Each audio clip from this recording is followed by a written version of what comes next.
Hi, and good evening, everyone. My name is Albert, and this is Vlogs About Nothing. Thank you very much for taking the time out of your very busy Wednesday night to join me. I really do appreciate it. Shout out to all the trap rooms out there, you feel me? It feels like I'm in a trap room right now. And why does it feel like I'm in a trap room? Well, because I have terrible lighting, a phone that doesn't work, and just a good old big bag of hope that you guys are going to be willing to stick around, and I dare say that you are, right? So thanks so much to all the new subscribers and to the new people that are joining on the channel. I would never go out of my way to say things that I don't mean or that aren't true, or, I would never intentionally mislead anyone. And I feel like these are basic building blocks that we can build on, And that's what building blocks are for, right? So we can set them down and then build stuff on top of it, right? Because you can't just like build stuff on top of anything. I mean, I'm not the guy, right? I have no professional background whatsoever in 99% of the things that I talk about. But I will tell you this: common sense shall prevail, and don't ever feel like the lack of common sense is anything more than, well, just a bunch of boomers trying to brainwash the entire world into the plightless era of war.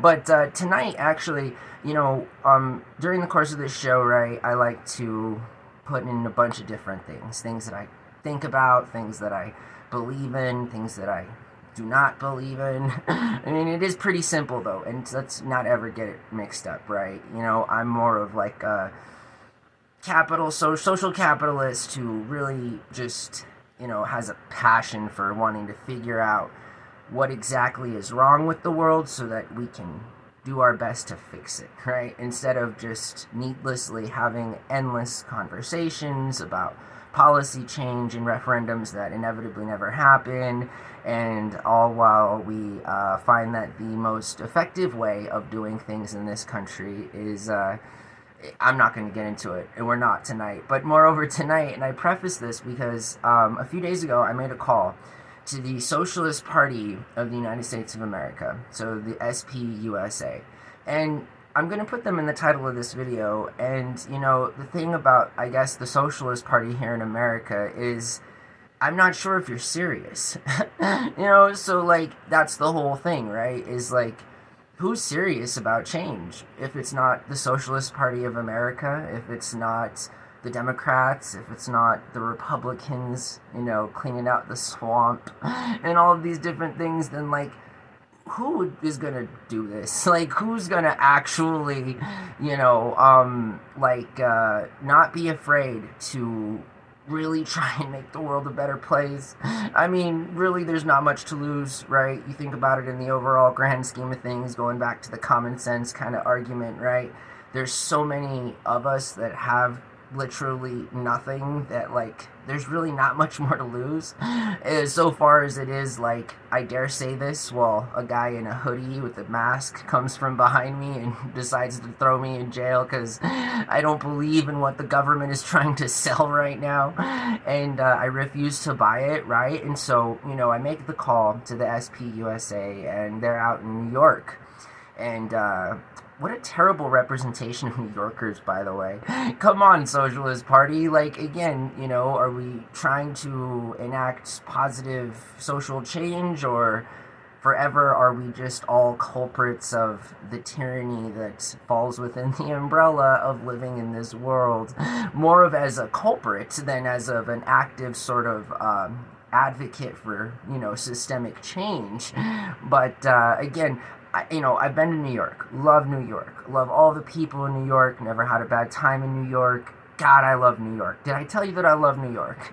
So, anytime that I get to speak to somebody, right? Because here in America, the big phone numbers for big places that lead to big changes are always those 212 area codes, you feel me? I mean, it inevitably all goes back to the northeastern part of this country. And take this from somebody who was here, in this particular, like, land or whatever, far before the United States government decided to come in 1912 and turn us from a territory into a state, right? So, I mean, not me. I mean, I'm not that old, right? Jesus Christ. But like my family and stuff. And so, that's what I mean when I say that. I can't be any more clear, right? I tried to call the Socialist Party, I left a message, and you might be asking yourself, well, why'd you call them? Why'd you leave a message? Well, for a number of different reasons, right? But moreover, and we're not going to get into any of those reasons tonight, I just want to be public in all of the things that I do in my life, and step by step as I do them, and what comes of these things, and moreover what doesn't, and my expectations. And if my expectations are not met, I feel like other things have to be considered, right? And and what are those other things, right? Well, I mean, probably starting a political party that actually wants to be hands-on in facilitating positive systemic change on a radical level. So to give you two instances of like what radical, right? What's radical? This radical boy over here talking out his ear, right? I don't think so, right? Because again, the standard is so low, right? It's either like free will or no free will. I mean, what's better? I'm going for free will, right? I mean, just because that's how I feel we can all best be ourselves. And so, furthermore, the next 2 points that I want to talk about are kind of right within that kind of framework, and so just follow me. Universal basic income. Very popular topic on this channel. Super popular topic. Super popular topic, not because, I'm a genius, but because it's a common sense thing to do. Again, going back to that whole common sense thing to do, you feel me? Like, we literally live in a world where boomers happily sell you the idea that for just, $12 an hour, you can just join your own sort of excursion in life and climb up that good old corporate ladder, and boy, oh boy, soon you'll be working 60 hours a week on salary, and that means that you're working 20 hours for free, but that's okay because you're making so much money. But at the end of the year, after you've worked 20 times 52, I can't even do the math, but that's just so many free hours, and you add it to what you've been paid, and then you kind of discover that you're just like everyone else. Only you worked more, and you thought you were doing better, right? And so, shout out to all the employers out there, right, who schedule for their employees for greater than 38 hours in a work week and don't pay overtime, right? I'm not a federal lawyer. I know nothing about federal work law. So, I'm just saying that, things like that, right, are what I pay attention to. I pay attention to the idea that UBI is not just popular because, well, it's pretty popular to get free stuff. Again, a no-brainer, common sense, right? And this isn't a philosophical channel, I'm not Plato. We're not here to argue the ins and outs of, like, why it would be wrong in any universe to give people money so that they can spend to support the government that ultimately really doesn't care about them that much.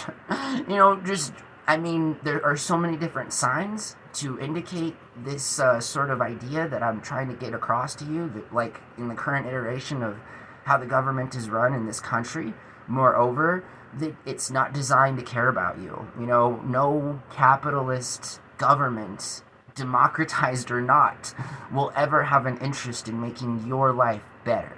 Not as an individual, right? Because that's not the name of the game. And I feel like because it's not the name of the game, and because it's not intrinsically something that is a characteristic of the kind of capitalism we're practicing, then maybe it's time to do something else. And maybe we should start, like, being more of a common sense kind of a way, instead of just such a arguably arbitrary, hateful kind of a way, because again, I hear no good argument, right? I mean, you don't want free stuff, join the other 3 people who are over there in the corner. They're so full of themselves. They're so prideful, right, that they managed to come to the, party, but they didn't want none of that free stuff, you feel me? No caps, they didn't want it. Okay, cool, don't take it. Again, I'm not here to argue whether or not, you're a good person if you decide to take free things, whether based on the premise of you feeling like you deserve it or not. Like, I mean, are we that narcissist? Like, I mean, holy Jesus. It's sort of, that's not what it's about. My guy, my girl, my it, my them, my they, it's whatever, right? It's not about that. It's about everyone else. And you are a part of everyone else, but you explicitly are not just what this is all about. And I feel like a lot of people think that, and that's unfortunate because, when you say no to UBI, you're saying no to free money. Okay, like, again, who's the stupid one? I mean, I know. We can, compare different things to different things, and I'm the dude that has, no career prospects, nothing at all going on, nothing to lose. I just, I got the air in my lungs, and I'm breathing, and I'm trying to function. All of these very different basic things, right?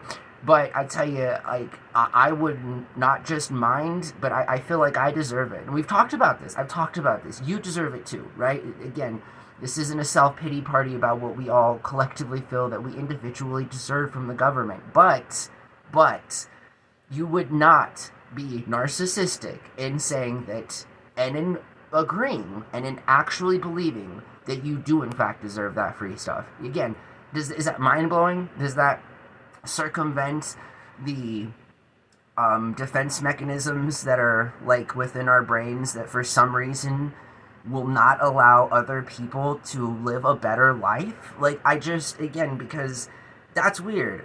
That's too weird.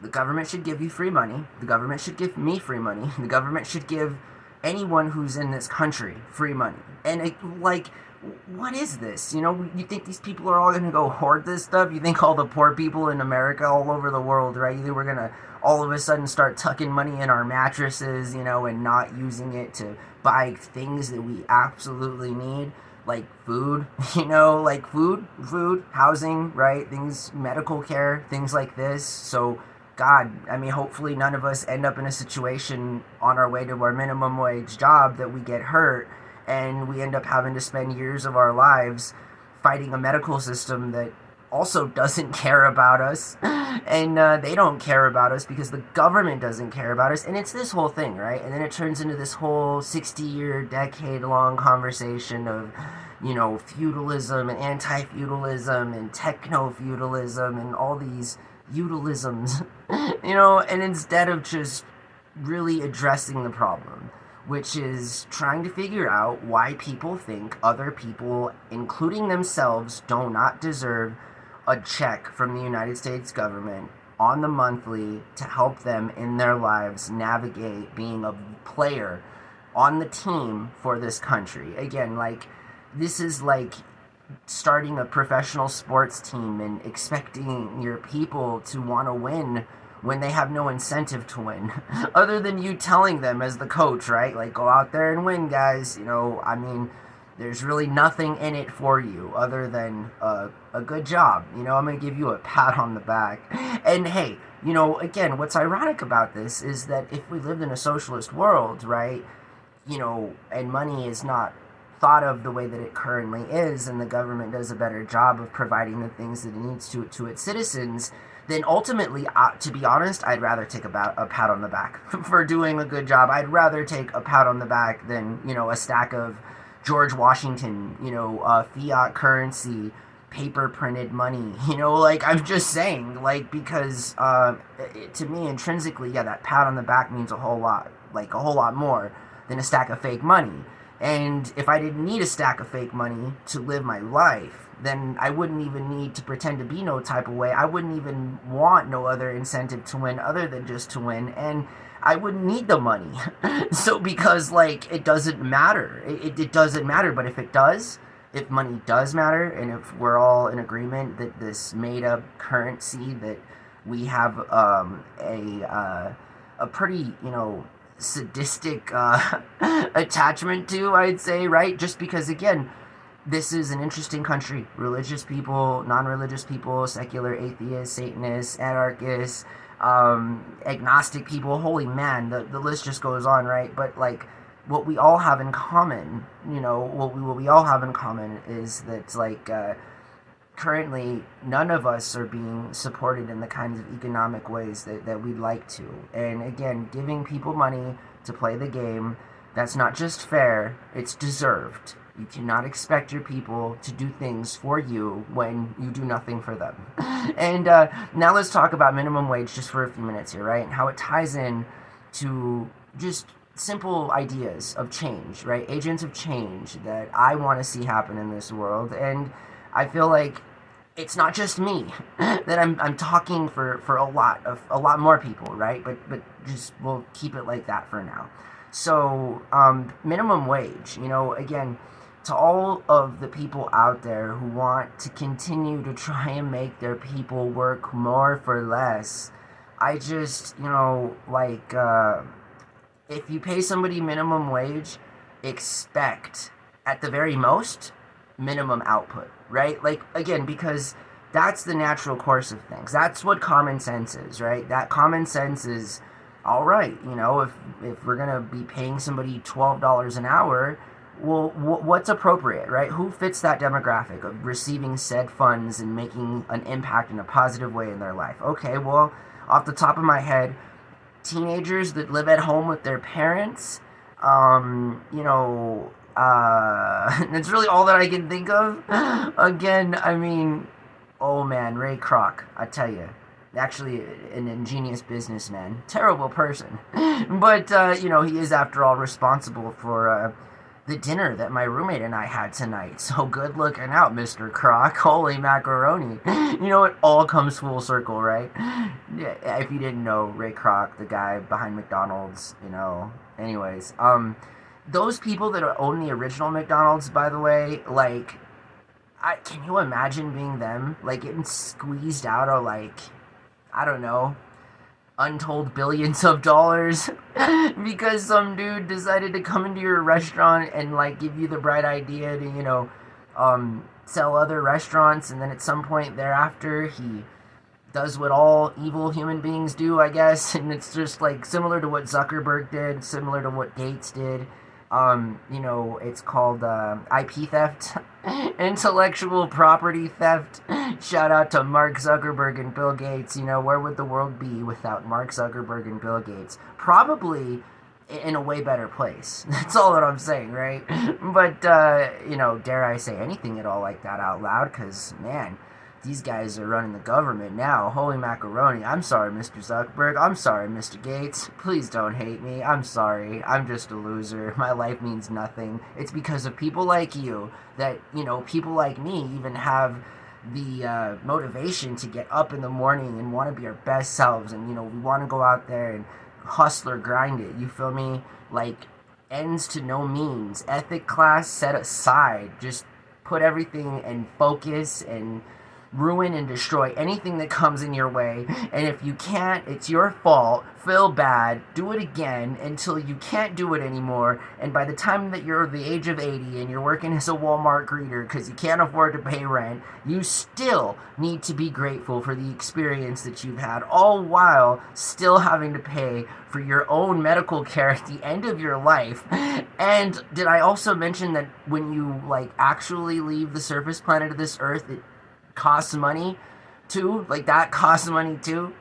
So minimum wage will always yield minimum output, as it should, right? I actively encourage, again, like, this isn't no type of law breaking or anything at all like that, and I'm just saying that, if young people out there ever in fact felt like, being their minimum selves for minimum wage, then maybe we'd get somewhere, right? Because you wouldn't get very far, my private people out there. I'm just letting you know, if you're not willing to pay, people aren't willing to play. And that's just not only how it should work, but that's how it works. So, like, stop trying to gaslight young people. Stop trying to gaslight alphas and Gen Zs and older aging millennials like myself, like you're doing some type of favor to the world by being a private entrepreneur and offering shitty paying jobs. Like, seriously, thanks, but no thanks. Who's crazy here? I mean, again, in retrospect, I guess it's probably me. I'm the one here talking to myself for free, all while, these incredibly evil yet lucrative things are all happening, right? So what an interesting time to be alive. It's so very much interesting. But again, like, what else can we do but continue to talk about these things and continue to call people out And again, not on no doxing, stupid 14-year-old on the middle school sitting on MySpace in my mom's living room type thing, you feel me? No. Like, it's... I wish people would understand that, like, there is something to this. There's something to what's happening. There's something to all of these young people speaking out against not just questionable, but obviously oppressive kinds of policies that are made to ensure that they're kept in their place and that they're not heard. And, that's, I don't like that. And so what I enjoy is people sticking up for those people that don't have a voice. Because again, it's not their fault that they don't have a voice. You feel me? It's really not. Like, if they tried to speak, they would get hurt, like physically, probably. Like they would. There's a good chance that they would become unalived. Like, this is really, really a question of like their lives, and that's weird. That's really weird. So if we don't call people out, like the Socialist Party of America, right? Because again, what's the point of having a phone number and having a voicemail box if you're not going to call people back? All right? What's the point of having literature dispersed throughout the net, throughout the ages, since the latter part of the 18th century via SPUSA, and not be so responsive to anybody who reaches out to you and you're,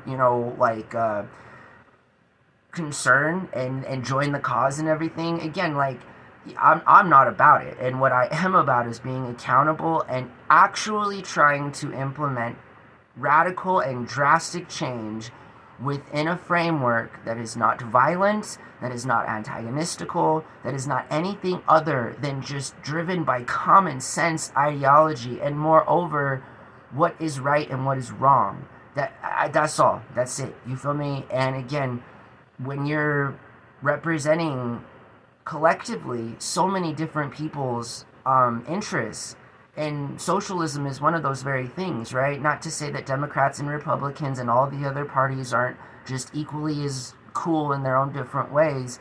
Socialists are the most diverse array of people ever. Seriously, the kinds of people that identify as socialists are religious, they're non-religious, they're and everything in between, right? And it's because of this, it's pretty fragile. And if I were, in any sort of position of leadership, I would just absolutely, really jump on the idea that anyone wanted to help the cause, right? Because that's just how important it should be. That's how important it is. It should be that important. You think the guys that, arguably tried to create drastic change here in America with little to no success because of the interpretation of law and stuff, like, you gotta do it. You feel me? Like, there aren't any questions. You gotta do it. They're not giving us rights. We must have them. This is not an option. They're trying to deport people for little to no cause. That can't happen. That's a problem. Increased inflation, the rise of living costs, the rise of medical care, the rise of everything, all while simultaneously being given smaller amounts of money and being asked to do more. There's nothing wrong with standing up against oppression. Honestly, there's something more wrong with not standing up against oppression than there is fundamentally standing up from oppression. Because again, think about that. That's basic common sense. Like, someone tells you to do something stupid or illegal or immoral, right? There's all these different kinds of gauges, but you process that and you don't do it, right? Like, seriously, don't be stupid.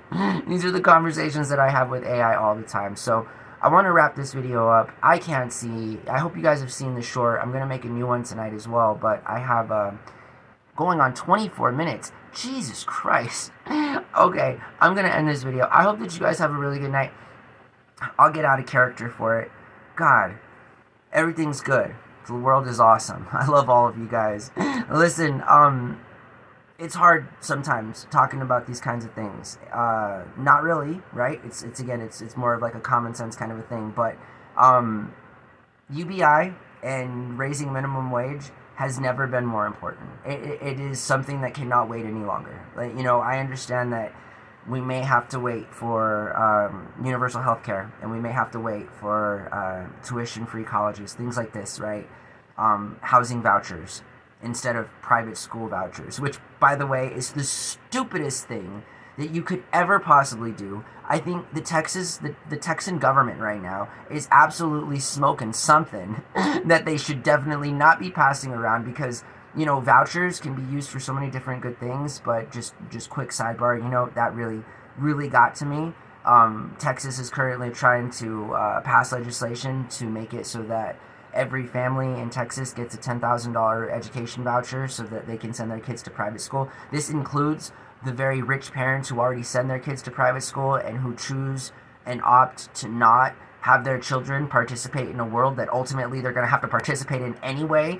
And if they, want any kind of success, I mean, you got to immerse yourself, right? I'm a huge fan of public school. I know that it has its, faults and everything, but again, like, no wonder I'm a socialist, right? I'm as street-minded and communal-oriented as they come. I come from a public school. If you couldn't make friends at your public school, and if so many different things, and it wasn't just on the child, but a number of different circumstances, supporting community members from either the teachers, ideally from your parents, right? But when we don't have that, I came from a good public school system with like the best teachers in the world. So again, I'm a huge proponent of public school and stuff, and not going on these huge tangents that lead me on sidebars and put me back into character. So, yeah, listen, the UBI conversation and the minimum wage, again, I absolutely hate the boomers that are making our lives so much more difficult than they can be right now. Honestly, again, no caps, no hate, nothing at all like that. Don't mean anything violent. I'm not a stupid guy, nothing at all like that. You feel me? It's just, I think a lot of people feel like that. And again, I personally, I'm tired of it. I'm done. I'm tired. I can't do it. I don't want to do it. I don't want to do it. No one should do it. No one should. We should not do it. We should not work for slave wages. We should not encourage people to continue to allow them to hire us for little kid wages when we're grown-ups. I mean, again, seriously, like, I'm not gonna do it. I'm not gonna argue semantics. I'm not gonna do it. I'm not gonna argue with people who tell me that getting a check from the government is a bad thing, again, because, I mean, alright, my dude, you got enough money, that's great. Go over there, live your life, you feel me? Why are you over here talking to me, telling me about how, like, I want free money from the government and I'm some type of way, you feel me? Like, alright, again, like, let me be me. You go do you, right? Go be on that hustle grind. Go work 60 hours a week. Go get mistreated by your boss. Go hope that one day, as a result of all the mistreatment in your life, you're going to be rewarded for that somehow. Like, again, that's weird, yo. Like, that's weird. I don't want to be abused. I'm sorry. I don't consent. I don't consent to financial abuse. I do not consent to abuse overall. I do not consent to mistreatment. I do not consent to evil. I don't do it. I will not. I refuse to. So there's my thing, I don't consent, and that's just the way that it is. So people will take it as they will, but I just feel like there's so many more of us that could use this help than not. That I mean, again, like, what do I have to lose? Nothing. It's so sad. It's so sad, actually. I wish I had stuff to lose. Anyways, we're going on 30 minutes now. Usually I don't take up this much of your time, so I hope that you guys have a really good night, alright? If you excuse the tangent, excuse the rambling, all this other stuff, you feel me? I just, it's really important. Like, it's so important, and young people know it, and the world is changing, and, I want the people in our country to not go to bed hungry, you feel me? I want them to not go to work, wondering whether or not they're going to be able to feed themselves, It's a vicious cycle, man, and I'm not for it. I don't consent to it, and I don't think you guys should either, because it's not a good thing to consent to, and at the end of the day, we're really only self-harming ourselves when we could live in a world where none of us, or very few of us, have to experience, if ever, harm, and being in harm's way and stuff. So Shout out to all the boomers out there. Oh boy. Anyways, I hope that you guys have a really good night. Thanks for watching me. Thanks for joining me. And I'll see you guys tomorrow. Alright? Bye.